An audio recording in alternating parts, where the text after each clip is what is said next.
আপনি অনেককে সময় দিয়েছেন। জি, 1 মিনিট সময় দেয়া হলো। মাননীয় স্পিকার, আমি কিন্তু প্রধানমন্ত্রীর নানির এলাকার লোক। মাননীয় স্পিকার, আমি আজকে যারা গত 17 বছরে ফ্যাসিস্ট সরকারের সময় আন্দোলন সংগ্রাম করতে গিয়ে জীবন দিয়েছে, আমি তাদেরকেও স্মরণ করতে চাই।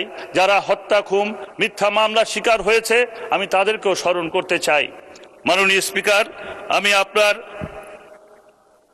মাধ্যমে একটি প্রশ্ন তুলতে চাই। বাংলাদেশ উত্তরের জনপদ হিসাবে আমার এই সীমান্ত ঘেরা এলাকা বিরল এবং বোচাগঞ্জ, সেখানে অবাধে মাদকের ব্যবসা চলছে। আমরা মাদক নিয়ে প্রায় প্রত্যেকেই কথা বলি, কিন্তু মাদকটা কিভাবে নিয়ন্ত্রণ করা যায় সে ব্যাপারে কোনো আমরা প্রশ্ন করতে পারছি না বা উত্তর পাচ্ছি না। মাদক বিরোধী আমাদের অনেক আইন আছে, সেগুলোকে যুগোপযোগী করা উচিত। অনেক মাদক ব্যবসায়ীকে ধরা হয়, কিন্তু তারা আইনের ফাঁকফোকর দিয়ে কিছুদিনের মধ্যে বেরিয়ে এসে আবার সেই একই পেশায় তারা নিয়োজিত হয়ে যায়, যার প্রেক্ষিতে আমাদের দেশের যুবক সমাজ ধ্বংস হয়ে যাচ্ছে। মাননীয় স্পিকার, এই যুবক সমাজকে আমাদেরকে রক্ষা করতে হবে।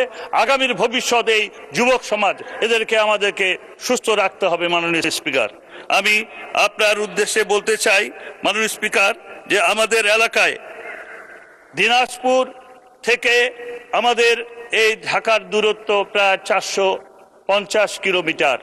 এখানে যদি যাতায়াতের জন্য একটি বুলেট ট্রেন করা হয়, এতে আমাদের জন্য ভালো হবে, যাতায়াতের সুবিধা হবে।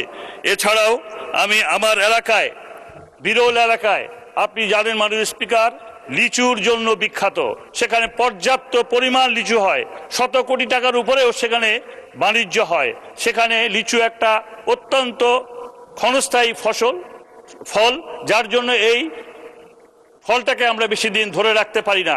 সেখানে যদি একটা আমরা হিমাগার তৈরি করতে পারি লিচু সংরক্ষণের জন্য, তাহলে এটা আমরা সারা দেশে এবং বিদেশেও আমরা এটা রপ্তানি করতে পারবো। মাননীয় স্পিকার, আমি আমার এলাকার মানুষের জন্য আরেকটি কথা বলতে চাই, যেটা 2006 সালে আমাদের সরকার যখন ক্ষমতায় ছিল, আমাদের দলজন ক্ষমতায় ছিল, তখন বিরল একটি পোর্ট আছে, ভারতের সঙ্গে আমরা সেটা চালু করার জন্য ব্যবস্থা নিয়েছিলাম, কিন্তু ফ্যাসিস্ট সরকার সেটা বন্ধ করে দিয়েছে।